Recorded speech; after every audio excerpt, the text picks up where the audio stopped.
Ladies and gentlemen, the Newton Nomadic Theater presents Story Slam. Fruit of the Loom, Tidy Whities. That was the underwear my mother bought for all of the men in her family, including my dad. We would get new pairs at least once a year, wrapped in Christmas paper and stuffed in our stocking along with some candy and a small toy.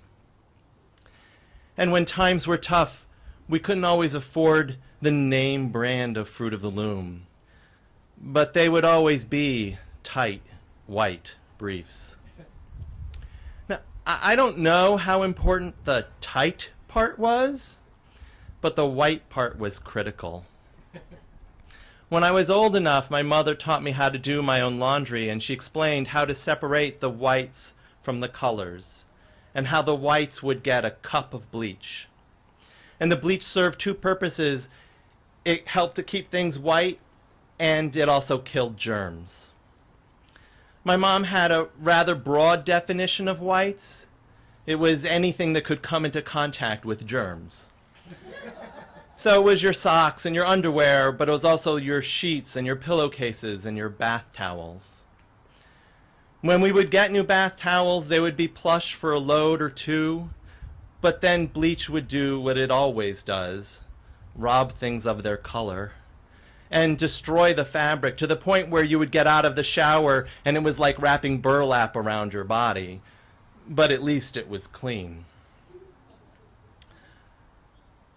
When I was a teen, we had a family friend that was visiting us, a young woman in her early 20s, and there was some accident with soup or something, I don't remember, but my mom volunteered to wash her clothes for her so she would have clean clothes to wear when she left that night.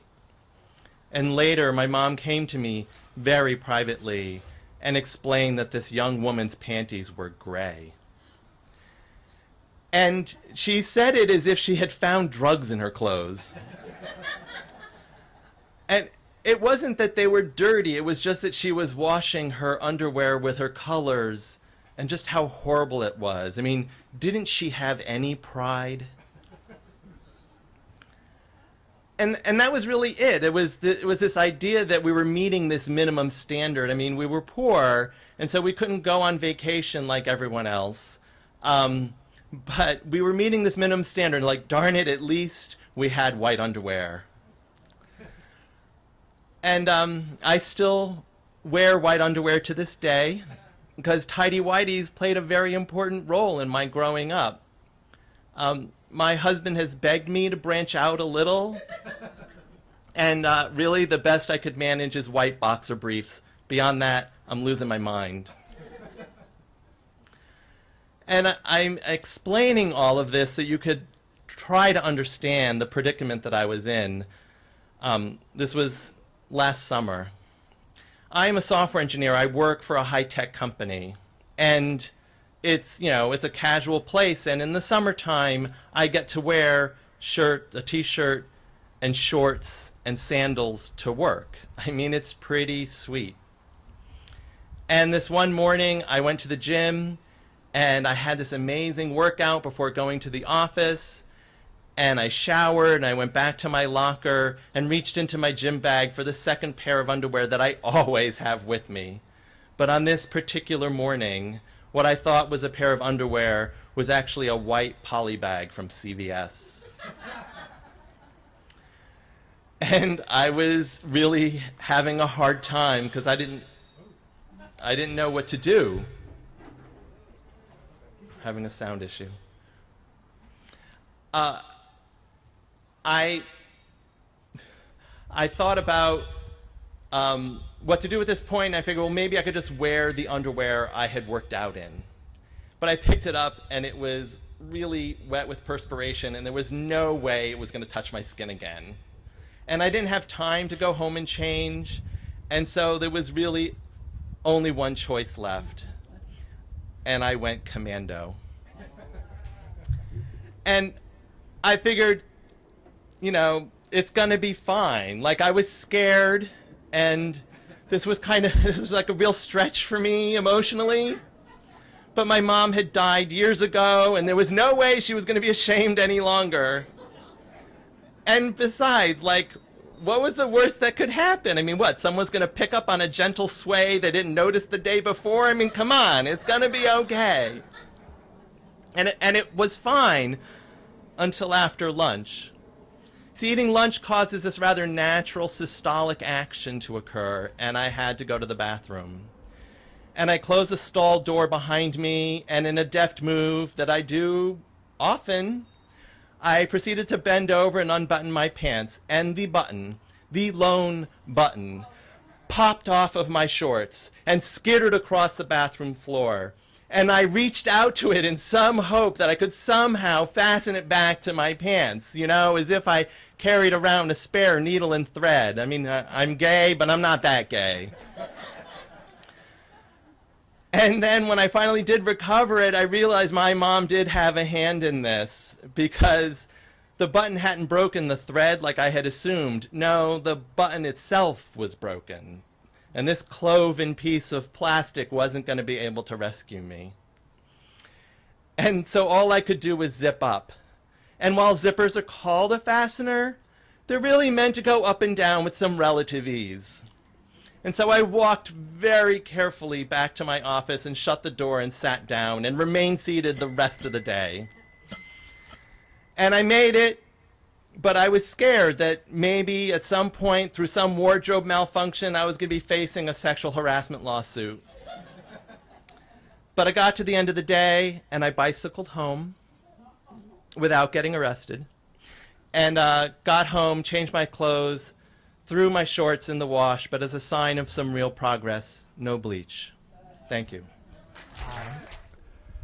I want to tell you a story about one day at the very beginning of the summer, about 15 or 20 years ago. My wife and I decided to become foster parents, so we signed up for these courses, and every Saturday we go and we take these classes. And then we came to the last Saturday, sometime the end of June, and they gave us a certificate, and they said, "Congratulations, you're foster parents," and they sent us home. So the next Monday, I was at work, and my wife called. She says, "The DCF just called. They've got a kid for us." And I said, "Well, what's the deal?" They said, "Her name's Tara. She's 15 years old." And I said, "Well, we said no. We weren't taking teenagers, taking little kids." Yeah, I know. I tried to tell them that, but they're stuck, and they have this kid, and there's nowhere to put him. So we talked about it. We thought, well, what the hell? Let's do it. So I rushed home from work. I got there just as the social workers arrived with Tara. And she was 15, but she was really tiny. And she was very funny and really feisty. And you could tell she was going to be a handful, but like totally lovable as soon as you saw her. So she comes in. The social worker leaves. We kind of, try to put her at ease. We have dinner. And after dinner, I say, all right, there's going to be, there's some rules here. You got to abide by the rules. There's not too many of them. I said the first one should be easy. You got to go to school every day. And there's only 4 more days of school, so I think you can handle that one. So anyway, next morning we get up, have breakfast, and she goes off to school. Now, we were living over West Roxbury, so she was taking a bus to Forest Hills, and then she had to take the Orange Line. So she gets on the bus, and I head to the office. So I'm working away. Mari calls me up about 10 o'clock, 10:30. The school just called. Tara never got to school. And I'm thinking, great. We're not even foster parents 24 hours, and our kid's truant, I'm saying, like, we're like award-winning foster parents now. So we're talking about what are we going to do, and, she's going to come home not realizing she's busted. It's after school. What are we going to do for punishment? Now, all of a sudden, like, we've never had kids before. Now we're dealing with, like, teenage discipline issues, So anyway, I get off the phone. I go back to work. About 3, 4 o'clock, Mari calls me again. She said, "I'm really getting worried. She was supposed to be here an hour ago. I haven't heard from her. I'm thinking we should call the police." And I said, "Well, for what?" And she said, "Report her missing." And I said, "Well, I mean, she's not missing like milk carton missing. She's just sort of." And she says, "I know, but you're legally, we're legally responsible for her. And we haven't seen her since this morning. We really have no idea where she is." So I said, "Well, yeah, I guess." So she calls up Boston Police, talks to this guy, who's very, very nice. Explains the situation, and he says, no, you're doing the right thing. Don't worry about it. We'll put out the word. If any officers see her, they'll pick her up, they'll bring her home, and there won't be any legal ramifications. We'll just get her home. So he said, okay, that's fine. So about 15 minutes later, the phone rings again. the police just called. Tara's been arrested. I said, what? What did she do? And, well, it's nothing serious. She was hanging out with her friends at the train station, and there's a whole gang of them, and the police chased them out, and an hour later they're back, and the police chased them out again. And the third time they just got fed up with it, and they grabbed a couple of them. And I said, we are definitely award-winning bad foster parents. We're still not 24 hours, and our kid's been arrested. It's like, this is real. This is way bad. So I said, I'll be right home. And she said, we got to go down and, bail her out. So I jump in the car, I come home. By the time I get home, the police have called back again. They said, we just found out that your daughter is on probation. And because she was truant and because you reported her missing, we have to hold her overnight. And we said, she's 15 years old. We like a night in jail? And they said, well, yeah, she has to. And my wife started arguing with them. And they said, look, it's not up to us. We have no choice in this. She's violating her probation. She has to be arraigned at the court, and she has to spend the night in jail. So I'm like, this is nuts. A 15-year-old, a night in jail. I'm like, they're going to be putting up posters for us. We are like definitely the world's worst foster parents. And we're talking. I said, what are we going to do? And my wife said, I think we should go out to eat. And I said, what? And she said, well, think about it. She's safe. There's nothing we can do till 9 o'clock tomorrow morning, and this is probably the last night we're going to be able to go out in a long time. I thought, well, you got a point there. So we went out, and we had a wonderful. We kind of splurged. Went out to this fancy restaurant. We had an amazing meal, and we were totally guilty and totally giddy at the same time. Talking about winning the award for here we are out at a fancy restaurant while our kids in jail, rotting in a prison cell. How bad are we? So anyway, the next morning we get up, we go down to the Roxbury courthouse. We go in, we don't know what's going on. My wife goes and talks to a guy, explains what's going on. He thinks this is the funniest thing he ever heard, that this is our first day. He starts telling everybody else in the courthouse. People are like pointing at us and the thing. We go into the courtroom that starts at like 9 o'clock. We go in, and the first three cases are like, there's like an armed robbery, a burglary, a DUI. I mean, these are all serious, cases, people being arraigned. Then they get to Tara, and it's because she's a minor, they clear the courtroom. The door opens on the side of the courtroom, and there's Tara, tiny Tara. She's wearing an orange prison jumpsuit that I think was for an adult. Her hands are cuffed, her feet are cuffed, and she's got like a shackle, and she shuffles in. It was the most pathetic thing you've ever seen. And the judge calls her up, and the judge was great. The judge was like, she was really stern and tried to like, kind of rattle her a bit that, you're going down a really dangerous path. And anyway, the judge releases her to our custody. She goes back and gets changed in her clothes and comes out. And we walk out of the courthouse, and she doesn't say a word. We go across the lobby, doesn't say a word. And we walk out the front door. As soon as we hit the front step, she says, I didn't do nothing! And that was our first day as foster parents. But it wasn't our last day. We went on over the years to come. We had another 22, 23 kids. We had from infants to teenagers, and sometimes 2, 3, 4 at a time. And it turned out we were like okay foster parents. We weren't that bad. They didn't take our license away. It was probably the hardest thing I've ever done in my life, but also the most rewarding and the most soul destroying and the most exhilarating. I'd recommend it to anybody. But over those years with all these kids, we had lots and lots of situations and things happened. But no matter how bad things got, whenever things get crazy, we would always say, well, at least you're not spending the night in jail. So we were driving down the road. It was just over the Massachusetts line into New York. And we saw a carnival getting set up along the side of the road at a fairgrounds. And we asked so we decided maybe this would be a good place to get a job. So we asked the road boss if we could work there. And he said, we don't hire girls, but we'll pay the guys $10 a day. So he said, great. And then we asked the cop, is it okay if we spend the night at the fairgrounds? And he said, as long as you stay away from the carnies, hippies and carnies don't get along.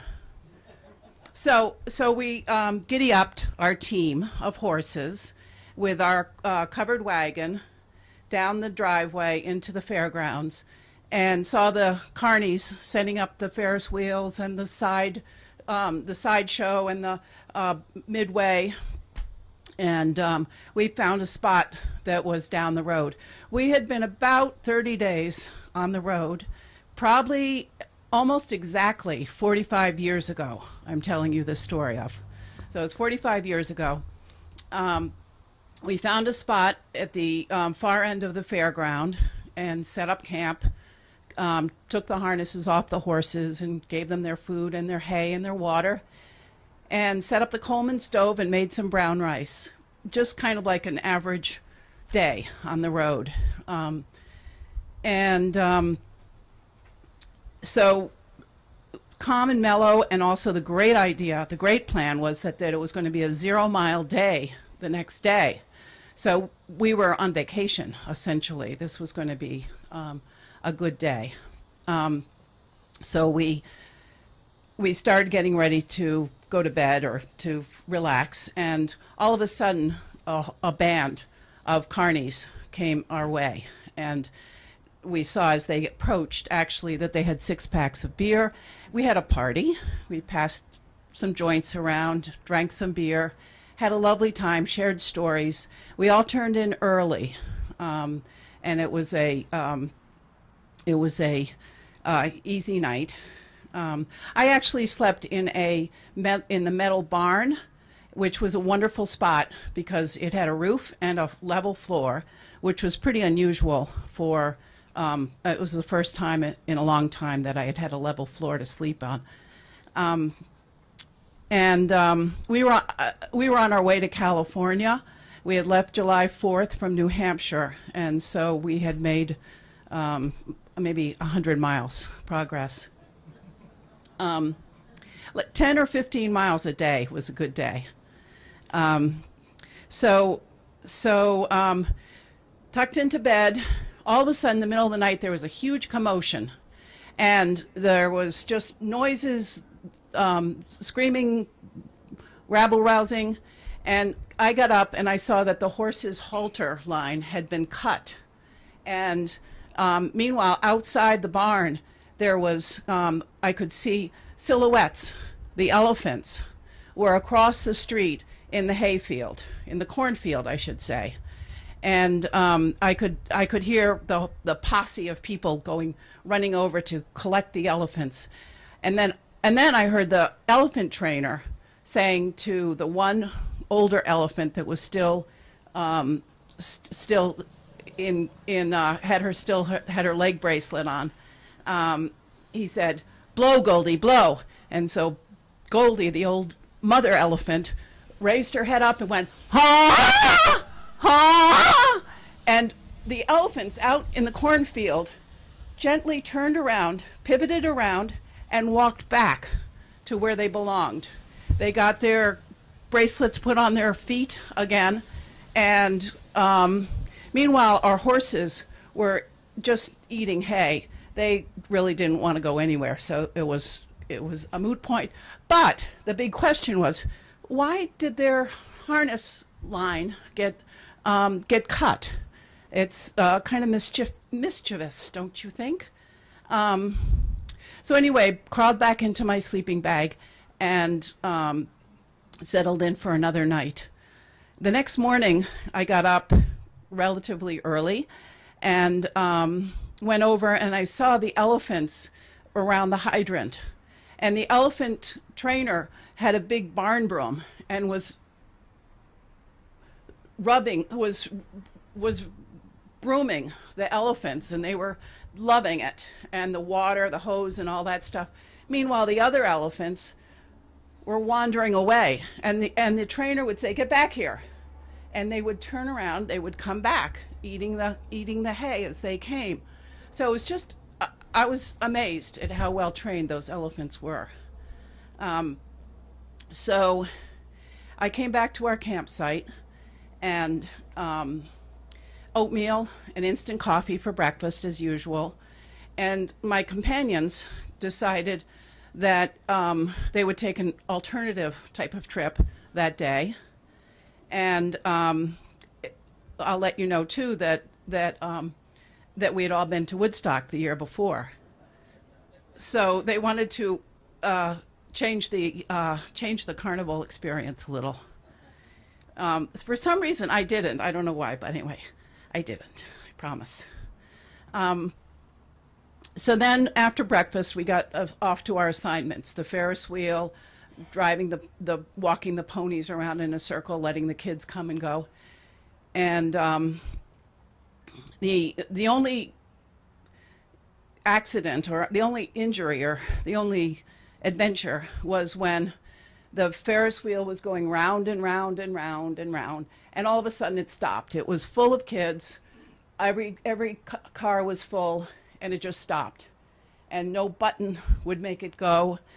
And so finally, John had to, he just had to follow the cords until he found where it was unplugged. He plugged it back in, and the Ferris wheel started going again. So basically, the rest of the day was uneventful. And so there's 3 take-home points. One is that carnies and hippies can get along. The other is elephants can be wonderfully trained. And the third point is that sometimes if things don't go right, just look for the plug and plug it in.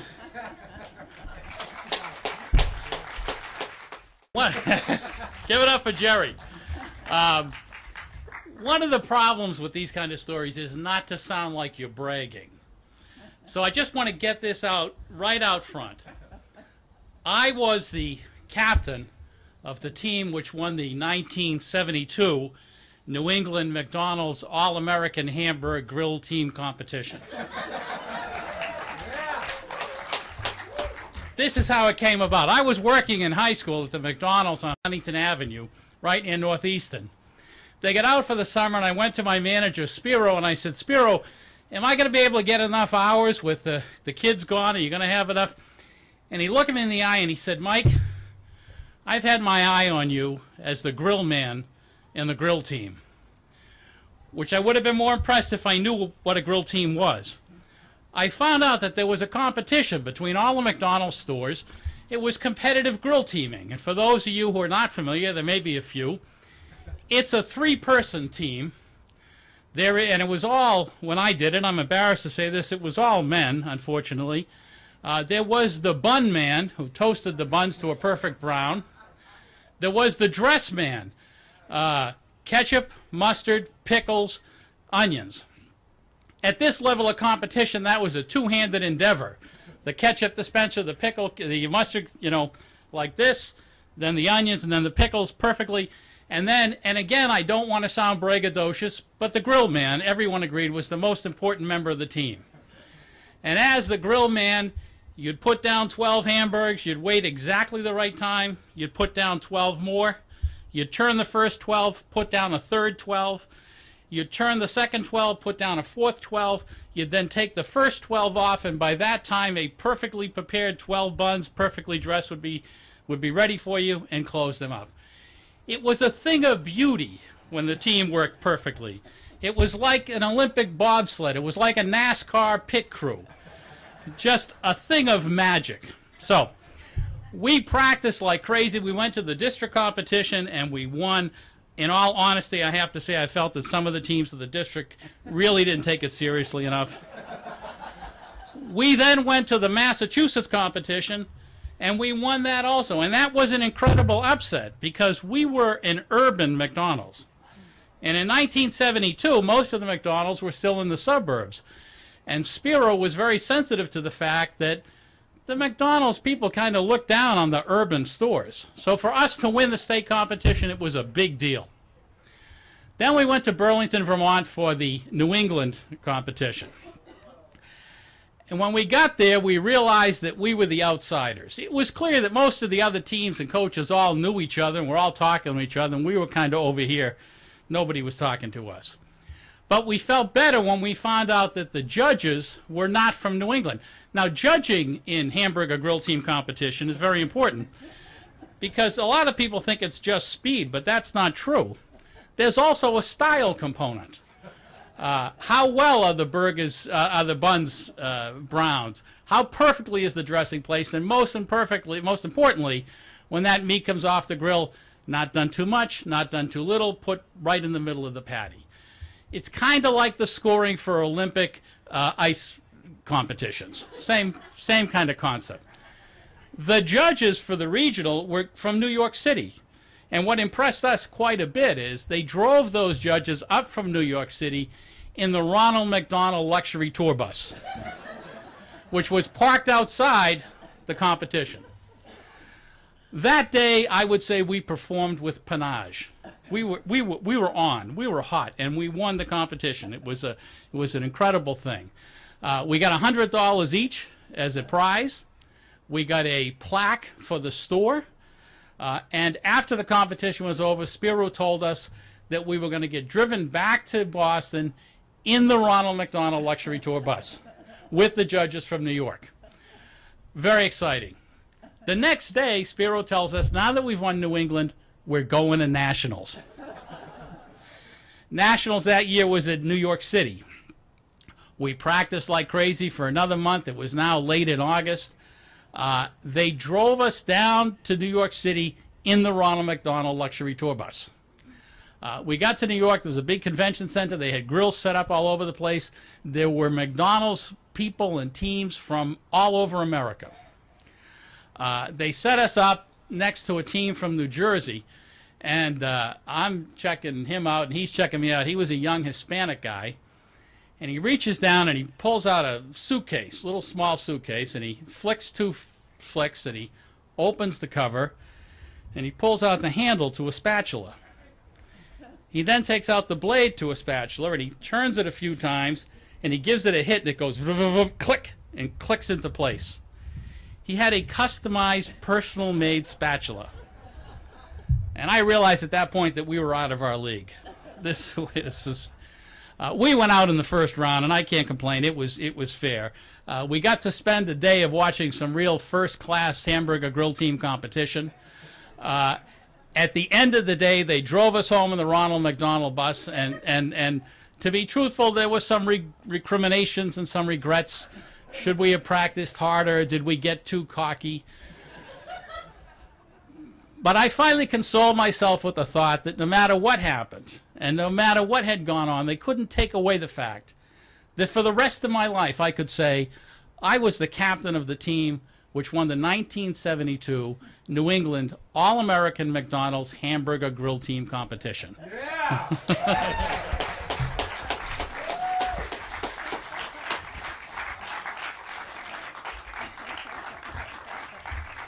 We are a very accomplished family.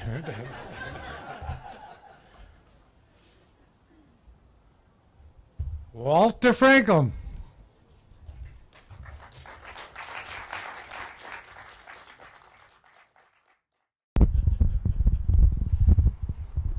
It was 1981. I was 16 years old, and I was so looking forward to spending the summer in my grandmother's shack on the Long Beach Island in the Jersey Shore. But I couldn't find a job down at the Jersey Shore, so my grandmother was very clear.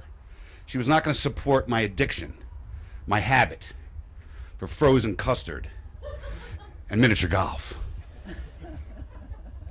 I got stuck in Philly for the summer, and that's when things went horribly wrong. That's the summer that I spent in a lockup facility for the criminally insane. A friend of my father's came over to the house one day. She said, "Walter, what are your plans for the summer?" I said, "Well, I can't find a job, Naomi." I said, "I'm stuck in the city." She says, "I have the perfect job for you."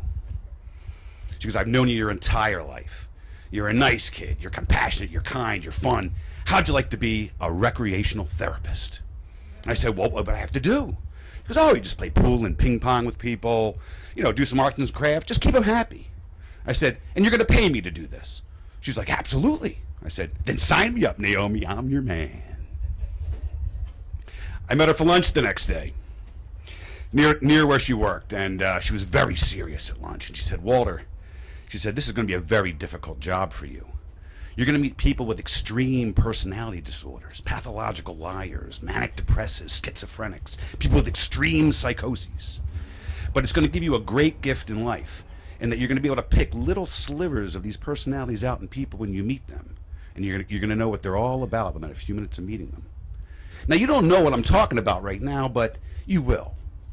I'm like, yeah, Naomi, are we doing dessert? Because I could have sworn I saw like a banana split on the menu that I'd like to wrap my gums around. We go to where she works. It's pretty locked down. Small fortified windows, double door man trap with a guard in between. Inside, there are door frame sized orderlies and panic buttons every 3 feet on the wall. We go to her office. She says, Walter, when people commit crimes and they have psychiatric problems, they're held here until they await trial. She goes, you can read their files if you like. I said, Naomi, I said, if I read these files, I'm not going to want to hang around with these people. I got to do my job. She says, well, you know, suit yourself. Part of my job was to actually take some of the better behaving inmates on walks around the grounds. One day, one of the guys goes, hey, Walter, I'm going to run away. What are you going to do about it? I said, well, I said, absolutely nothing. I said, but if you're leaving, I suggest you go that way.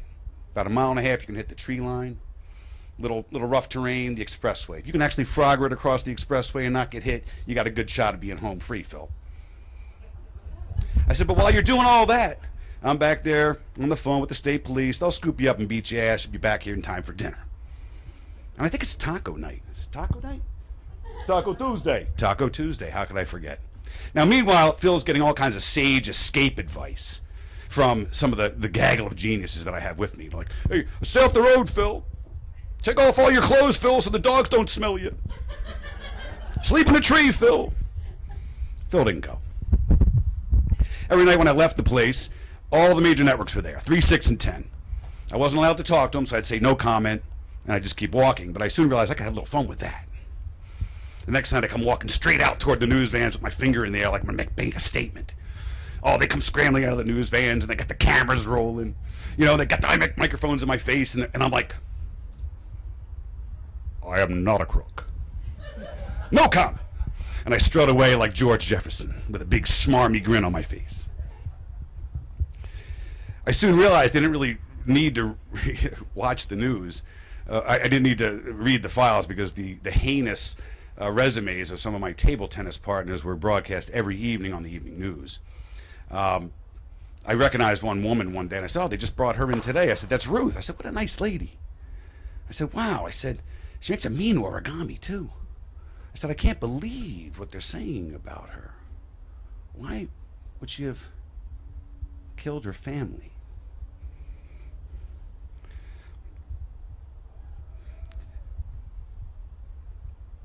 It was a very tough job. I basically had this unwritten code that I foisted upon myself, this harebrained work ethic. And I said to myself, if you have to hit the panic button, then you have failed. Meaning that, you know, it's your job to keep things copacetic and keep people happy. And if you're calling for help, then you didn't do your job. You know, I never did have to hit the panic button, but I came close many, many, many times. And the next summer, my friend Naomi called me and she said, Walter, what are your plans for the summer? And I said, well, I don't know, Naomi. She says, well, we'd like you to come back and work with us again. I said, well, I don't think I can do it. I said, I just can't do it. She said, why, Walter? The whole staff's asking for you. They want you to come back. You did a great job for us. I said, Naomi, I just want to go back to being a kid again. One summer, I worked on the ground crew at Fenway. On my second day of work, we had to put the canvas on the field 6.5 times. New record. They put me in the newspaper the next day. One summer was the first time I got to make out with my girlfriend. It was in the hayloft of her grandparents' farm. Pretty idyllic. So, there's a good story. Well, let's get the... Rachel Greenberg. Thank you. Hi. Okay, can you hear me? Okay. So Some of you know the story about Elijah the prophet, and some of the stories about him is that he, when he comes to earth and that he's often dressed as a beggar, because God wants to see how people treat Elijah before he makes his next move. So that always made me think of my brother. Now, my brother was no prophet, although I'm sure he thought he was one. But I think people probably thought he was a beggar if they saw him on the street. He was mentally ill. He was schizophrenic, and he often wore very raggedy clothes that sometimes smelled. He'd get sort of a crazy look in his eye, and he would walk on the streets a lot. I think it kept him calm, just walking and walking. And he liked to talk to people on the street, people that were regulars out there, the street cleaners, people that delivered mail, people that he'd see every day. And anyway, so some of those people were police officers, firefighters, garbage collectors, and so he got to know all the people in his neighborhood. Anyway, he could be very difficult to have as a brother because he could be very demanding, especially when he was feeling pretty crazy. He'd call me up and he'd forget how many times he'd call me. Sometimes he'd call me 6, 7 times a day when he wasn't doing well. And sometimes he would go off to, I think he called it Deaconess 4. It was the 4th floor in Deaconess. And he'd go there sort of as a vacation when the voices in his head started getting to him. And that was a psychiatric unit there. And when he went there, he'd call me many times a day saying, "Rachel, will you bring me a sub? I want a sub. I want it to be steak and cheese. I want green peppers. And I want a donut. And could you get me some coffee? I want 3 sugars and 3 milks. And it has to be exactly like that." And he'd do this all the time. It didn't matter to him that I was a single parent, that I was working. Because really he was sort of the king of his own parade. And so it was difficult having a brother like this. A couple of times he took off to Israel. He had an obsession that he needed to be there to save the Jewish people. And so he would somehow take off, and nobody could figure out how. He did this even after 9/11. He did this. The last time he did this, I think, was a couple months after 9/11, and it became a big incident. And the State House got involved somehow, and it was a big international fiasco between them and the Israeli government. So my brother could be quite wily when he wanted to be. So it wasn't easy having him as a brother. Well, I lived on the West Coast for many, many years.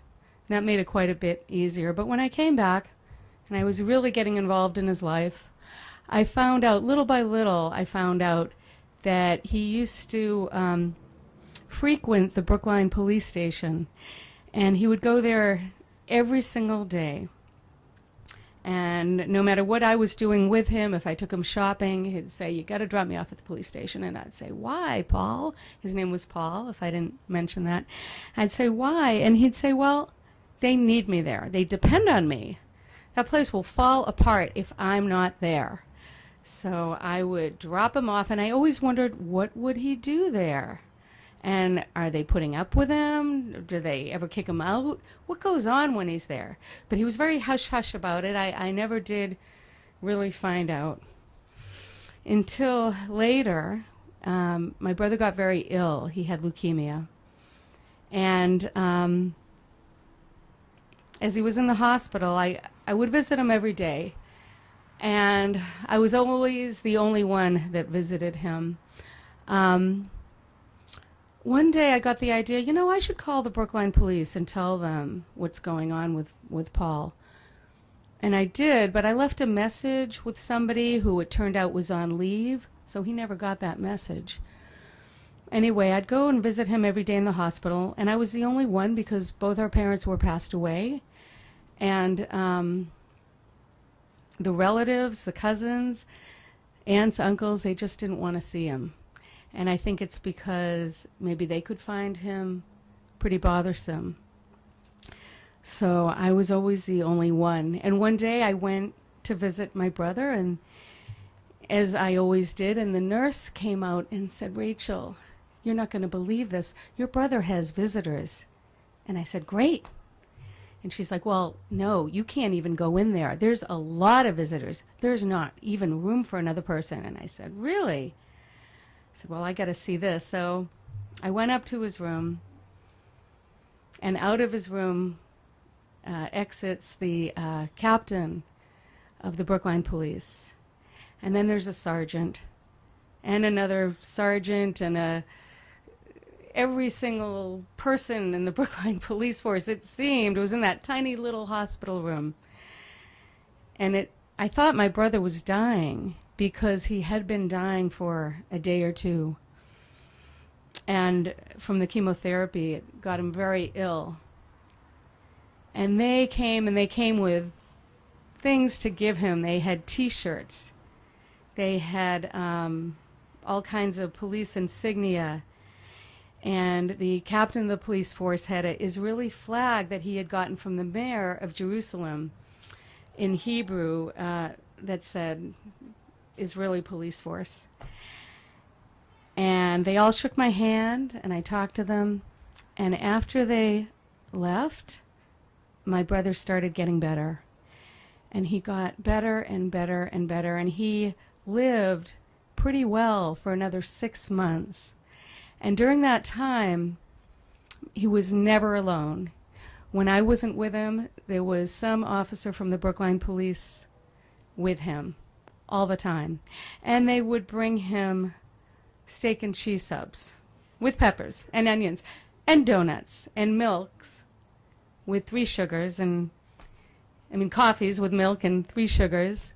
And they were there almost every day. And the day he died, anybody who had any doubts about my brother came to realize he must have been a very, very important person, because there were police lined up all up and down the street in Coolidge Corner out of Livian's Chapel. And they gave him a, I think, what's it called, an honor guard. They lined the streets in Brookline. They stopped traffic everywhere. And people all over the place wondered who was buried that day. Was it a dignitary? Was it a celebrity? Was it a politician? And I knew that it was my brother, Paul Greenberg, because he was a very important person. Thank you.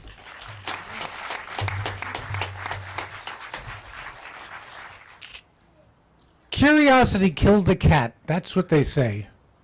And I believe it's true. Curiosity is a powerful thing. And a few summers ago, we were camping down the Cape, which we do, my family and I does it every summer.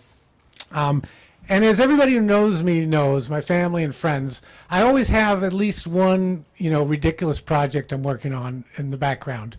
And this summer was no different. I was working on this project in my spare time. And over the course of the summer, it all started to come together.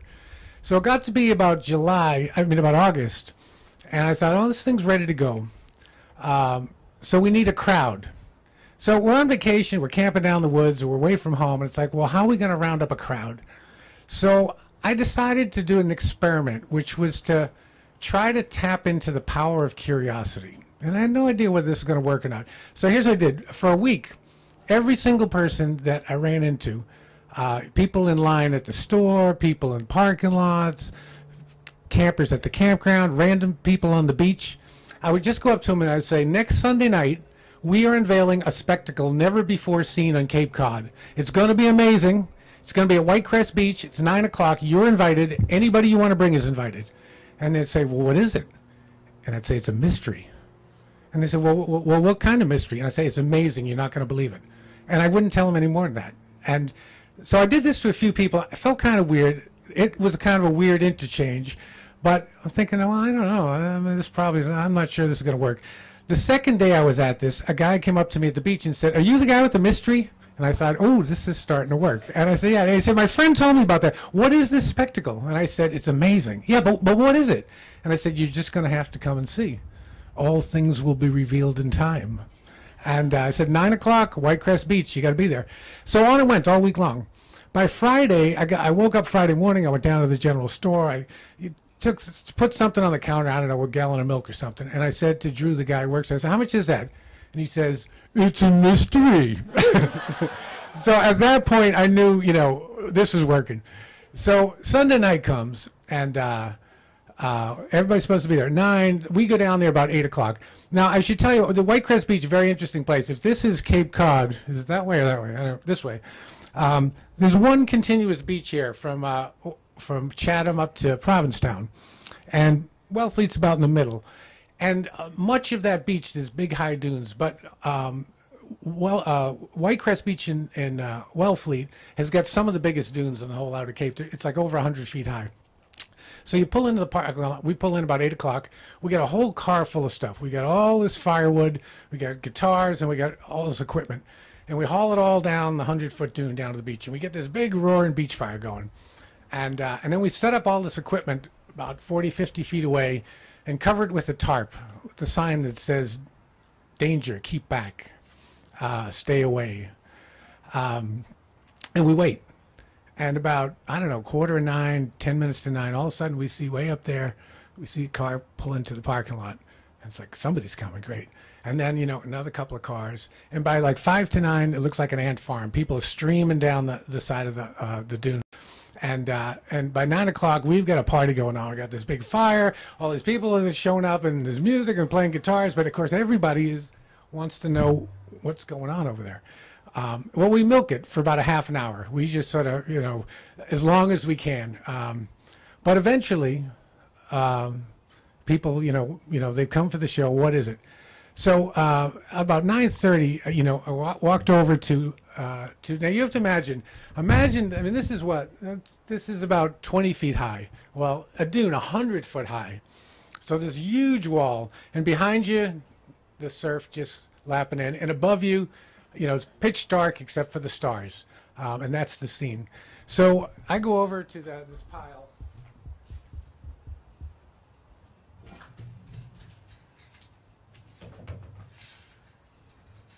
And I pull out 2 of these. And the people there had the same kind of quizzical look on their faces that you have right now. And we set these up. 2 of them side by side.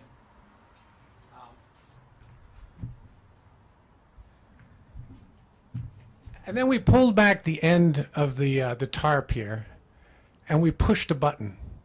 And this entire 100-foot high sand dune fills up with this giant picture of 2 cavemen drawing on the wall of a cave. And then a second later, there's a picture of these Roman guys in togas throwing discus. And then there's like medieval guys jousting. And this thunderous voice is saying something. Can we get... Since the dawn of time, we, the human race, have distinguished ourselves from the lesser life forms with the quality and quantity of our recreational activities. From the caves of Mesopotamia to the present day, we've continuously harnessed each new wave of technological development to bicycle, balls, yo-yos. This unrelenting evolution from the Stone Age to the present day has brought us to a new pinnacle. And then we're moving on to jet skis, by our ancient ancestors. Kite sails. Ladies and gentlemen, we give you King Kong! And there was a 100-foot high version of Pong, the first video game. 2 paddles and a bouncing ball. Bonk. Bonk. Bonk. And these were these are the players. These are the how you played it. And for the next 2.5, 3 hours till the batteries ran down, we had people lined up to play the world's biggest Pong game. And then, and I realized if we told people come down, we have this big Pong game, nobody would have come. But the thing that got them all there was the mystery, the curiosity, and that's what I learned that night. So.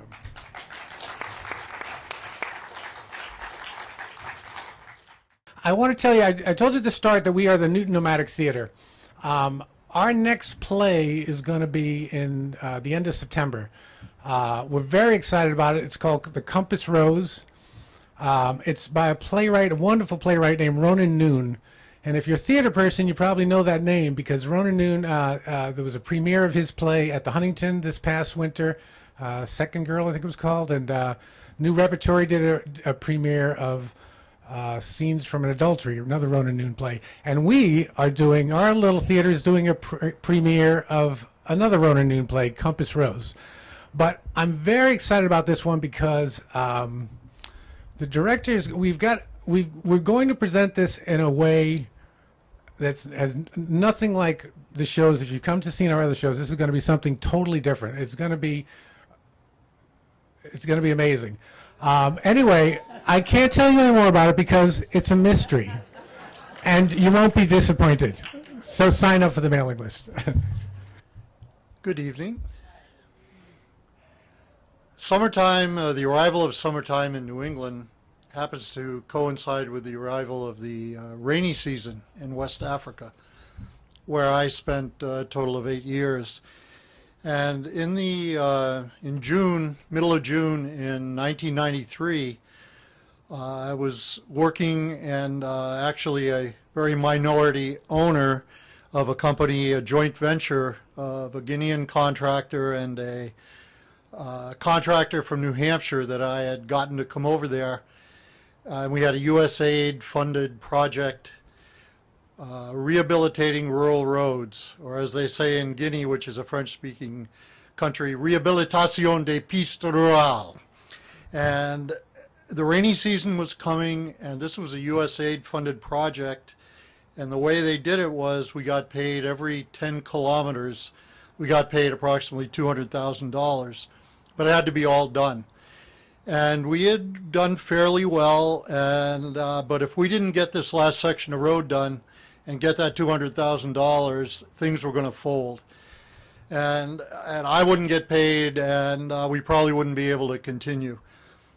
And the rainy season always started in my previous years in Guinea within a couple of days of the summer solstice, or June 21st. And it was middle of June, had a week to go till the rain would start, and we had 2 weeks worth of work to get done with this road, or we were in trouble. And I was quite concerned. Not much I could do about it other than pushing forward and trying to get everybody to work as hard as they could, and they were doing it. And it stayed sunny, and we were doing all right. But I explained the situation to my driver, who was a young guy from the village there, and he said, "Boss, I think I know someone who can help. I'll pick you up tomorrow morning." And he took me, I had a four-wheel drive pickup, and we went quite far into the bush to this very small village of maybe a dozen mud huts with thatched roofs. And he was taking me to a marabou. And Webster defines a marabou as a dervish who supposedly has supernatural powers. Now, this might seem like an extreme thing to do to try to solve my problem, but I was really at a loss. And the rain was coming. So we went into this hut, and this very old gentleman is seated there, and we sat down, and my driver explained to him in the Malinke language the problem, and he said he could help me. And he wrote up for quite some time this elaborate in Arabic papers, and he folded them all up, and he sprinkled something on them, some liquid, and then he took brown paper and tied this all up and gave it to me and said, "Take this to where your road ends and hide it under a rock where no one will find it." Well, I did that, and the 21st came, and it was beautiful, and we kept going, and we kept going, and the rain didn't come, and we called the USAID representative from Conakry, the capital, to come, that we were getting the road done, and we did. On the 28th, we finished this road. It was accepted. We were going to get our money. Everything was fine. And now you may question, as I had a friend of mine say, this is ridiculous, but the takeaway that I learned from this is, when in Guinea, do as the Guineans do. Thank you.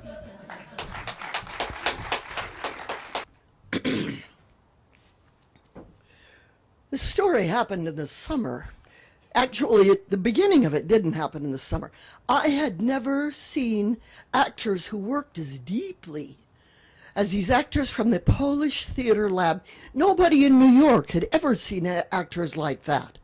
And their director, who was responsible for it all, was saying, had written things about how when actors give of themselves all the way, theater becomes holy. I had never known any theater I had been around to be holy, but I'd seen it. And I wanted to study with this man. And he had 2 seminars coming up, one in France for 6 weeks in the summer, and one in Poland for 6 months in the winter. And it took, they both wanted the same essay, why I wanted to study with Mr. Grotowski. Well, so I wrote them off, and I wrote them out and sent them both out off to France and to Poland. And I got a no right away from France. They said he wants people who have no training. And I thought, oh, well, that's that. But then 2 weeks later, at 5 a.m., I got a buzzer. I got a cable from Poland in French. It said, salutations. I look forward to meeting you. There will be interviews and a few auditions, and there is no charge. Felicitations, Grat. Grat. He's so ambiguous. I mean, what does this mean? I'd already been rejected. And I called up his agent, Madame Carlweiss. I have not the faintest idea.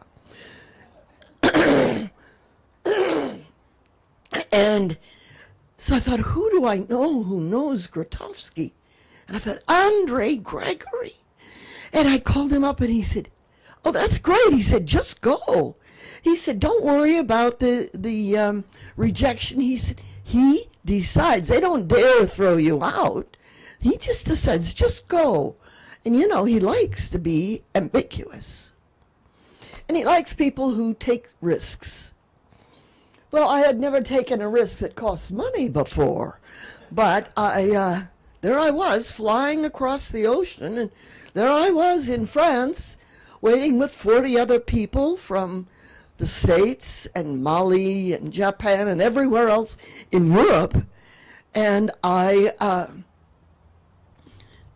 was a woman walking around collecting names, and I took on a clipboard, and I said mine, and she said, but you're not even supposed to be here. And I said, I know. And so she sent word up to Grotowski, and a message came back down. He would see me after everybody else. Well, it's 3 a.m. when I get into the room, which is a huge studio, and it's very dark except for this one little pool of light made by a little student gooseneck lamp. And there sits Grotowski behind this table that's piled with papers and ashtrays. And he's got his jacket off, and his shirt looks like it's marinated. And he's looking at me through a lot of dense cigarette smoke. And he said, he asked me a couple of questions. Then he got right down to business. And he said, have you ever had a totally satisfying theater experience? And I said, yes, twice. And he said, and did they have anything in common? And I said, oh, they both asked that I go into the unknown. Very well, then for tomorrow night, you can prepare an etude of some 30 minutes duration in which you demonstrate your need for the unknown. Well, I was still in the running. There were 20 of us left, and there would be 10 after he picked the people from the auditions. But now, where was I going to get, how could I do something about my need for the unknown? I needed to do something I knew first, and then do the same thing again, but in some unknown way. And I know what I would do. I would do Mad Queen Margaret. Oh, she rages so. And I'd done it a number of times, never to my satisfaction. And the first time I go through it on the Monday night, it's better than any time I've ever done it before. And then I kind of pull myself together and go into the unknown. I throw out everything I've ever known. And it's like I'm flying and I'm out of the box. I feel like I don't even care if Grotowski takes me or not, because this gives me this. It was not that he is interested. It's that I took a risk. Not that he took me, but that I took a risk. And so the next week in the seminar, I was warming up, and I realized I was so lucky. I was at the center of my world. And it wasn't because of them being accepted. It was because he had set me up for taking a risk. And I thought, what a thing to do, to go to someplace unknown. I'm flying like this. And I just did it because I took a risk. It felt sort of spiritual. Thank you.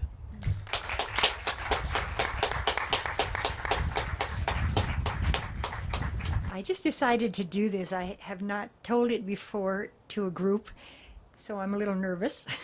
But it's a true story.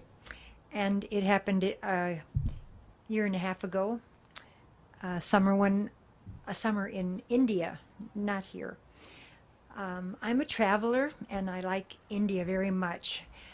I had been there 7 times, always by myself, and I know the country, the north, south, east, all parts of it. Sometimes I volunteer and teach English, and sometimes I just travel. This trip, I was headed for Nagaland, and Nagaland is in the northeast corner of India, above Bangladesh. You might have not seen that state, but there are 5 states up there, 7 actually, that are separate from the rest of India. And the people are less developed in their culture, but I don't consider them less or different. They're just different. That's what I want to say. They were headhunters about 30, 40 years ago, and very fierce. And it's only been in the last 4 or 5 years that they've allowed tourists to go there. And I'm very interested in tribal people, so I decided to go. Well, as I said, I've been to India 7 times, and I've never had a bad experience anywhere. People are very welcoming and warm and generous, and I've been invited into homes many times and treated very nicely. I guess that's why I like India so much. But I also love their arts and the music, their dance, everything about India, their food. So I took this train ride across India to Nagaland, a very long ride. It was about 27 hours from Gujarat, which is in the western part of India. And I usually travel the lowest class because it's cheaper, and I spend 4 months in India every time I go. So I like to do that for 2 reasons. One is it's cheaper, and the other is you meet more people if you travel on the cheaper classes, which is a second class non-AC. The compartments on the train have 3 bunks on one side, facing 3 bunks on the other side, and then 1 or 2 at the end. And I like to get the top bunk because if you're up there, nobody bothers you. It's the quietest. People go through, vendors go through selling tea and food, and you don't hear them as much if you're up high. So this trip, I had been traveling for about 26 hours. I was almost to my destination, but I was in the state of Assam, which is right next to Nagaland. And I had been sleeping on the top bunk, but it was nighttime, about 10:30, and I had to go to the bathroom. So I quietly climbed down the ladder, and I went into the bathroom. And when I came back, on the bottom bunk on the other side, an old man was sitting there, sort of eating some cookies. And he looked at me, and he passed me a cookie. And I said, "Oh, no, thank you. I'm not hungry, thank you. And I started to climb up, and he kept saying, "Oh, please, please." And I thought, here I am, this American, refusing this old man who's offering me to share some of the last food he has. That seemed very impolite. So I said, "Oh, all right." And I said, "Thank you very much." And I took a cookie, and I ate it. And he smiled, and I smiled. And I climbed up my ladder, and I lay down and went to sleep. When I woke up, I was in a hospital, a government hospital in Assam, in a big ward with 14 bunks, upper bunks and lower bunks. And I thought, what am I doing here? And it's very funny. Before this happened, I had been traveling alone for a couple of days. If anyone's been a lone traveler, it's very exciting to be alone because you meet new people all the time, and I like that. But I hadn't met any new people for a couple of days, and I had really been feeling kind of lonely. And here I woke up in a hospital with all these people sort of staring at me. And when I asked a nurse why was I here, she told me I had been drugged on the train, and someone found me at the end of the line and called the railway police. And they came and carried me down and took me to this government hospital. But I felt fine. I didn't know why I should be there, except when I tried to get up, I was dizzy. So they said I just had to rest. They did some blood tests and urine tests, and they couldn't find any trace of something in the blood. So they said it had to be a mild drug, and they didn't ever determine what it was. But this old man, I guess, unless that was a disguise, had taken my backpack, my big heavy backpack with everything in it. He had cut my money belt, which was under my shirt. We must have known what he was doing. Cut that and taken that. And I had nothing except the dress I was wearing, an Indian dress I was wearing. But I had a small bag that didn't look like a purse. It was just a little cloth bag under my head that I used as a pillow. And in that, I had my cell phone and my list of addresses and contacts, which were probably the most valuable thing I could have had, and maybe $20 in small cash, Indian currency. But when he cut my money belt, he took out my passport and left it on the bunk. So I had my passport. Thank God. Well, about an hour later, a journalist came into the hospital, and he said, he looked at my name and he said, "Can I interview you? I want to write a story about what happened to you. It sounded very interesting." And I said, no, I don't want anyone to know, especially my family. If you write it, the word will get out. And I said, "No, you cannot know anything would happen. So a couple hours later, somebody came in with the Times of India, which came out all over the country that day already, with the whole story in it, with my name and what happened. And it said, I think it said either tourist or American tourist gets robbed, drugged, robbed, and rescued. Oy, oy, oy. Now I knew I was going to be in trouble. And I wanted to get to Nagaland. So immediately, my friends that I know in India, I have several friends in different states, saw the story and he knew my cell phone number and called me. And also in Delhi, I had a good family, friends, in a family, Indian family, that had lived in my home for 6 months here in Newton. And so when I talked to them, I asked if I could borrow some money because I didn't have any money. And of course, he wired money to my doctor, to him, and then my doctor gave it to me. So I had $250 to last me 2 more weeks. And that, I knew that was all I needed. So I was feeling better. Well, in the hospital, it was such a fun experience because, one more minute, I met all these people. We didn't speak the same language, but I'm an artist and I draw. So I sketch pictures of people and I gave them to them, and they liked that a lot. And I watched their families come and visit them every day, and they massaged them and talked to them and were so loving, and they brought them food. It was such a wonderful atmosphere, and they brought me things.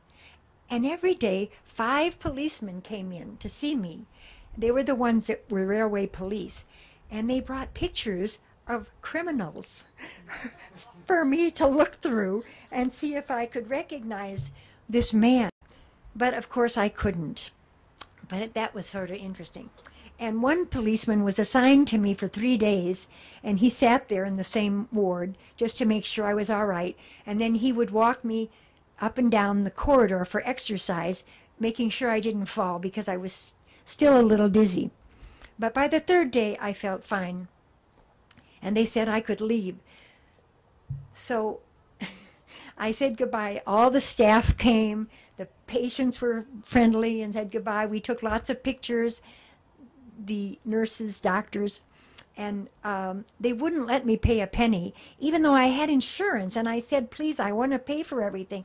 No, you're a guest of our government. We wouldn't think of taking money, and we're so ashamed and sorry for what happened to you. I mean, they were so wonderful. So I said, okay. Anyway, when I left, they all said goodbye.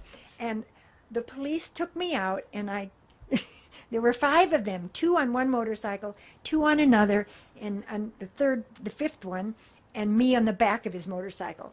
And they drove me a long way to the bus station where I would get another bus to Nagaland. And I got to ride on the back in this heavy traffic. It's very exciting to be with 3 motorcycles on the back, because all the traffic just separates like that, and I went through feeling like such a big shot. But I did make it to Nagaland, and I had another fabulous time. But India's a great country if you ever want to go there, but don't eat any cookies from strangers.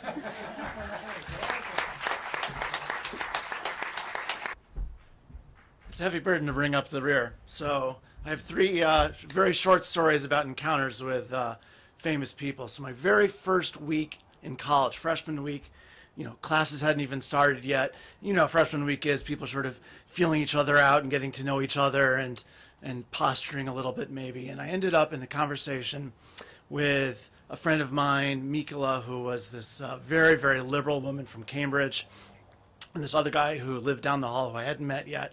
And the 2 of them got into this very animated political discussion about abortion, and she was very liberal and very feminist, and he was very conservative and was saying things like, well, if they don't want to have kids, they just shouldn't get pregnant. And I was like, oh, who says things like this? And I couldn't imagine. I sort of didn't even get involved, although usually I'm very political. And after like an hour of the discussion, I said, I can't stand this. And I went back to my room, And my roommate said, oh, well, what were you doing? I said, I don't know. I met this guy, Ted Cruz. He is the biggest jerk I've ever met. So, claim to fame number one. I thought Ted Cruz was a jerk before anybody in America. I swear that's true. He lived down the hall from me. And I am so sorry about him.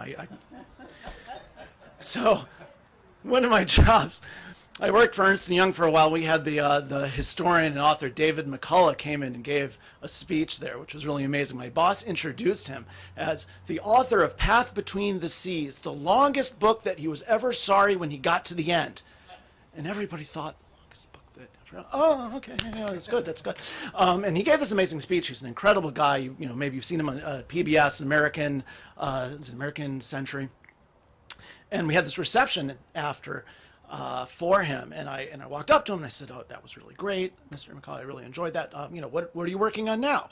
And he said, well, as a matter of fact, my next book is about John Adams. And I was like, oh, that's great. And this was, shortly before John Adams came out. And one of my coworkers was standing next to me, and she said, oh, will it be illustrated with cartoons like all of your other books? And I'm thinking, what are you talking about? Like, I was just ashamed. Like, this guy's going to think we're an idiot. And he completely unflappable, doesn't mean a beat. And he says, well, you're thinking of David Macaulay. David Macaulay, the guy who writes, The Way Things Work, illustrated with cartoons. And, it's not, McCullough wrote The Great Bridge, about the Brooklyn Bridge. He wrote Path Between the Seas, about the Panama Canal. David Macaulay writes about the Empire State Building and the Brooklyn. It's not all that, but I was, I felt like it was a close call. We could have looked really terrible there, but obviously this has happened to him multiple times. Third story, so back to college. I needed money in college. I worked in the B. Daltons, if you can remember B. Daltons, the bookstore, on the street across from the campus. And I sat there and I'm working, and the phone rings. I said, hello, B. Dalton's going to help you. And this voice says, hello, I am looking for the book Fantastic Sex. And I'm thinking, okay, Bob, like, no, really. But you can't say that because you never know. There's a lot of immigrants. Someone grew up in Germany. So I play along just to be sure, just to be safe. And I look it up, and it turns out there is such a book by whatever author. And I go down to the shelf, sexuality section. I don't find it. I come back and say, no, I'm sorry. We don't have it. We could order it for you if you want. She goes, no, thank you very much. So the next day, in the college paper, there's a picture of Dr. Ruth walking across campus. She was in town visiting her niece who was going to school. It was really her. And so I like to say, when Dr. Ruth needs sex advice, she calls me.